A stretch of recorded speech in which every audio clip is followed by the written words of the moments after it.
Salut, c'est Muriel de chez Auto. Aujourd'hui, je vais vous montrer comment on fait un drop-down custom et surtout comment on va l'utiliser dans un repeating group.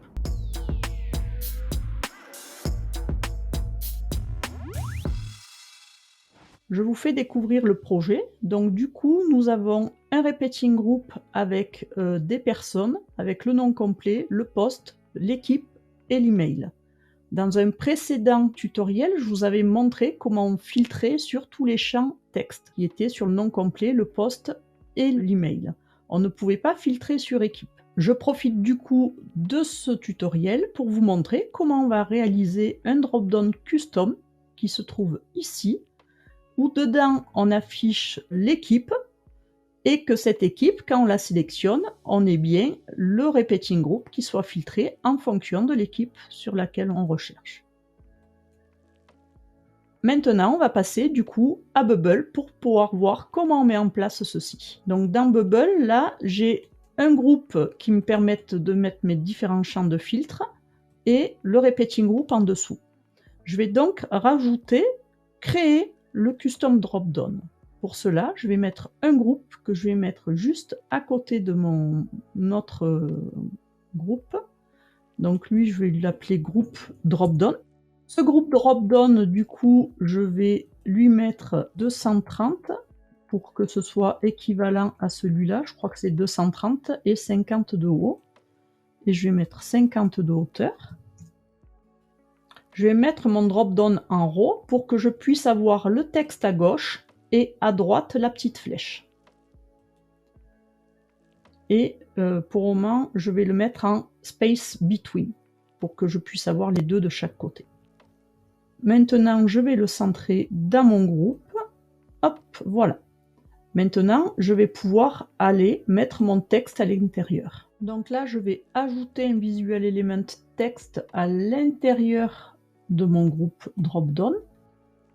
Et là, je vais écrire du coup sélectionner une équipe. Comme ça, on dit à l'utilisateur qu'est-ce qu'on va vouloir faire. Donc là, au niveau du layout, je vais lui mettre que je veux qu'il soit de la longueur de mon texte. Et là, je vais mettre en 8-20, je crois que ça suffit. 200, ça fait beaucoup. En min 8 comme ça, et je le centre. Par contre, pour le décaler légèrement de mon groupe, je vais mettre juste un petit margin de 5 pour légèrement le décaler, comme on voit là sur celui-là. Là, ce qui va me manquer, c'est une petite flèche pour m'indiquer que c'est un drop-down pour pouvoir cliquer dedans. Je vais utiliser du coup le plugin Ionic. Donc là, je tape Ionic, Element, j'installe. Et là, ça va me donner des données supplémentaires, c'est-à-dire que là, je vais pouvoir avoir Ionic Icon. Vous pouvez aussi sélectionner tout à fait un icône de Bubble directement. Donc là, je mets Arrow pour avoir la flèche, et je vais mettre cette flèche-là. Et pour que ce soit cohérent avec l'autre côté, en 8, je vais mettre 20 sur 20, voilà. Par contre, je vais demander à ce que ce soit centré verticalement, et là, cette fois, du côté right, je vais mettre 5 pixels. Comme ça, ça correspond exactement aux 5 pixels qu'on a de l'autre côté. On va voir ce que ça va donner. Je fais une preview, et là, on voit qu'il nous manque un peu le contour quand même pour dire que c'est un bouton cliquable.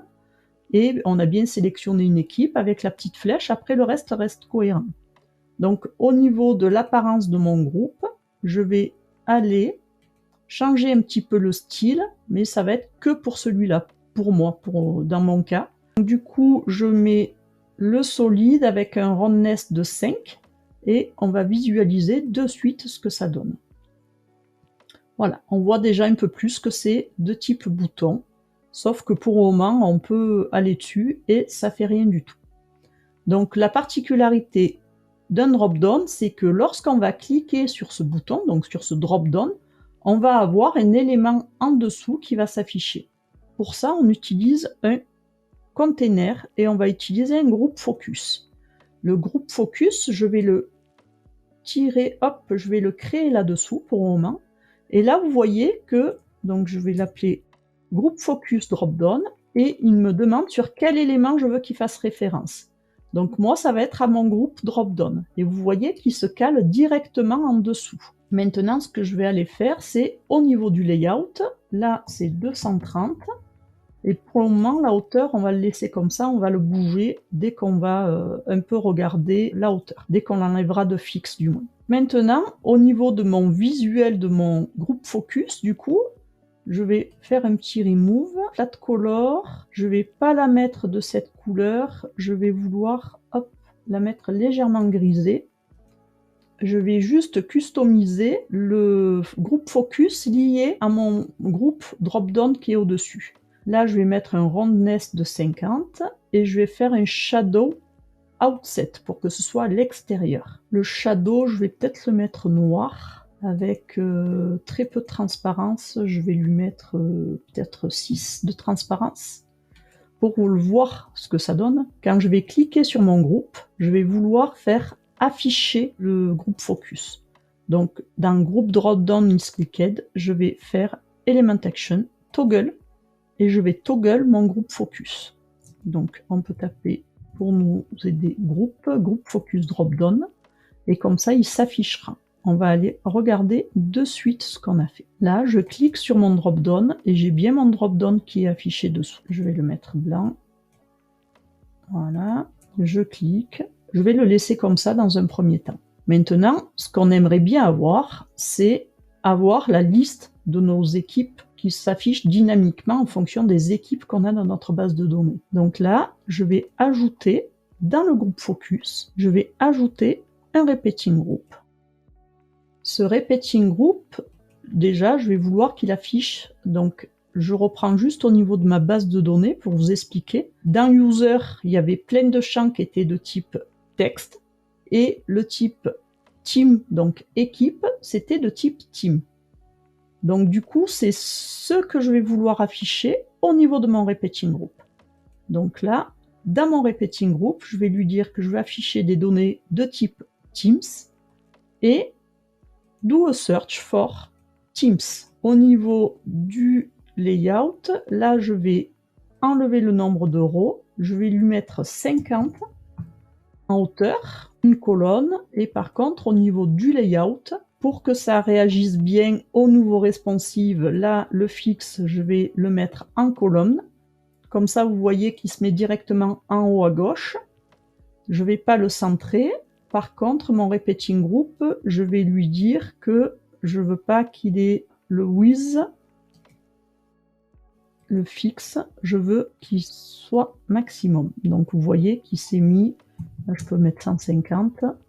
Et là, vous voyez qu'il s'est élargi de toute la taille. Je pourrais même mettre 0, puisque ça sera plus cohérent. Donc du coup, je vais reprendre juste ce groupe focus au niveau du 8. Il va falloir qu'il se fixe au content, mais je vais lui dire que minimum, ça sera 50. Comme ça, au minimum, ça sera la hauteur d'un champ. Au niveau de mon repeating group, par contre, colonne rankin, et là, pareil, min 8, je vais mettre 50. Comme ça, ça me prend juste une hauteur et ça sera tout dynamique en fonction de ce que j'aurai. Donc là, pour quand ça nous affiche quelque chose, je vais aller dans mon texte, Visual Element Text. Je vais reprendre, hop, un petit texte comme ça. Hein, je l'ai mis comment mon repeating group? Ben, en fixe. Donc je vais le mettre en row. Je vais lui dire, hop, mon texte, que je veux qu'il soit centré en hauteur, avec toujours le petit margin de 5 pixels left pour qu'on ait le même espacement entre le bord et le texte. Et à l'intérieur, je vais lui dire que je vais vouloir qu'il affiche dynamiquement Current Sales Team, Name Team, le nom de l'équipe. Et par contre, là, je vais pas le fixer, je vais le mettre que s'adapte au content. Et là, je vais lui mettre un 50 en minimum. On va aller de suite visualiser ce qui s'affiche dans notre groupe focus. Je clique. Et là, vous voyez que j'ai bien mes 3 noms d'équipes que je retrouve au niveau de mon tableau. Le but du drop-down, c'est que lorsque je clique sur une de mes équipes, je n'affiche que l'équipe sur laquelle j'ai cliqué à ce niveau-là. Et pour ça, on va utiliser un custom state. De mon côté, je mets toujours mes custom state au niveau de ma page. Elementary, ma page Custom Dropdown, et là,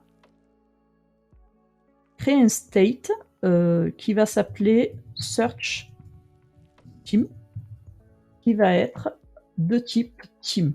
N'oubliez pas que ce qu'on affiche, ça va être de type Team.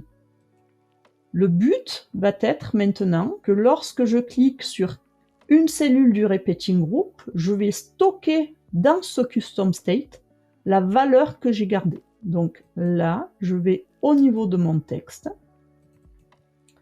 je vais déclencher un workflow et lorsque c'est cliqué dessus, je vais faire un set state qui va me permettre du coup, je récupère bien mon custom state que j'avais tout à l'heure, qui va me permettre de récupérer la cellule dans laquelle j'ai tapé.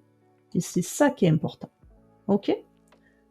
Pour voir ce que ça donne, on va mettre juste afficher le custom state là. On ne le conservera pas, c'est juste pour tester.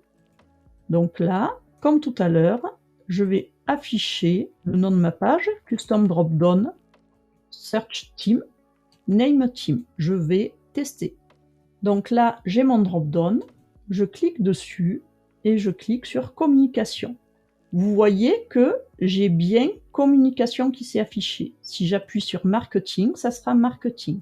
Si je clique sur sales, ce sera bien sales. Donc là, on a bien les valeurs qui s'affichent. Sauf que quand je clique sur une valeur, j'aimerais bien que mon drop-down se cache. C'est-à-dire que mon groupe focus se cache. On va l'ajouter au workflow qu'on vient de créer. Donc là, quand on a créé le state, je vais aller dans Element Action, Hide, et je vais hide le groupe focus.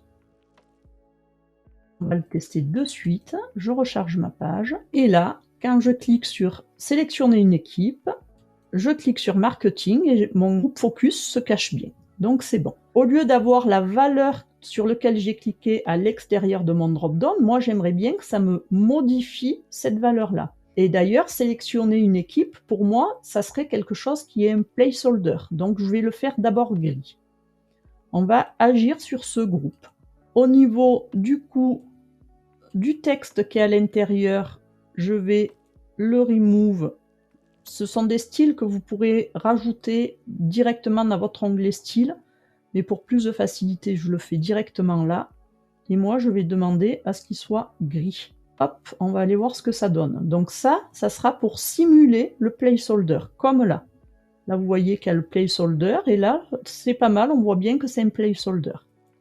Par contre, je vais lui mettre, du coup, au niveau de ce texte, des conditionnels. Je vais avoir 2 conditionnels à mettre. Mon objectif, c'est que lorsque j'ai sélectionné une des valeurs, je veux que la valeur de mon custom state, au lieu de s'afficher ici, elle s'affichera simplement là, à l'intérieur de mon drop-down. Donc là, je vais ajouter une conditionnelle qui dit que lorsque mon custom state qui est sur custom dropdown search team is not empty, lorsque mon custom state ne sera pas vide, je vais vouloir du coup modifier le texte. Au lieu d'avoir ça, je vais insérer dynamiquement la valeur de mon custom state, comme j'ai fait tout à l'heure au milieu.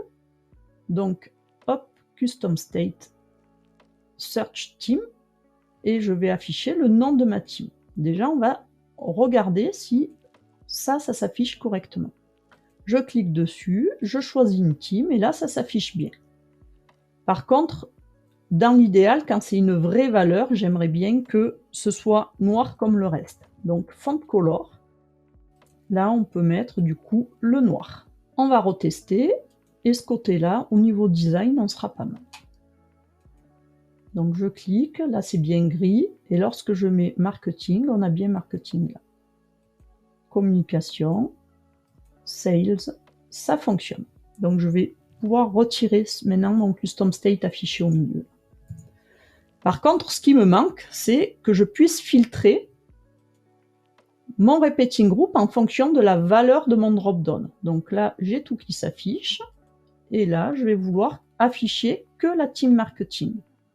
Donc je vais aller au niveau de mon repeating group et je vais ajouter simplement un filtre au niveau de mes contraintes.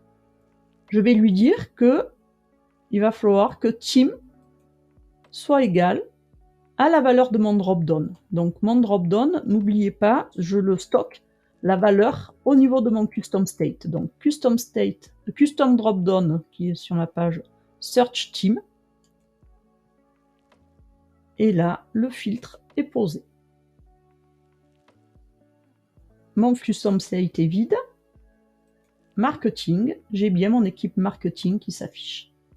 Communication, j'ai bien communication qui s'affiche. Et là, sales, j'ai bien sales qui s'affiche. Voilà, donc du coup, on a vu en quelques étapes comment on faisait pour créer un drop-down custom où on peut là vraiment personnaliser comme on désire.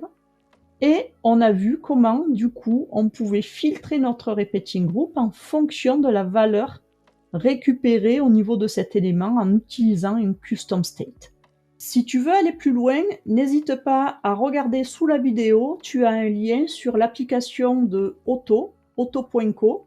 En cliquant sur se former et s'initier au no-code, tu vas arriver sur une page qui t'expliquera en fait commencer les bases du no-code gratuitement et apprendre en toute autonomie.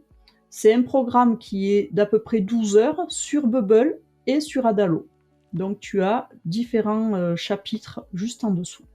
Voilà, mais n'hésite pas à nous rejoindre. Ciao ciao.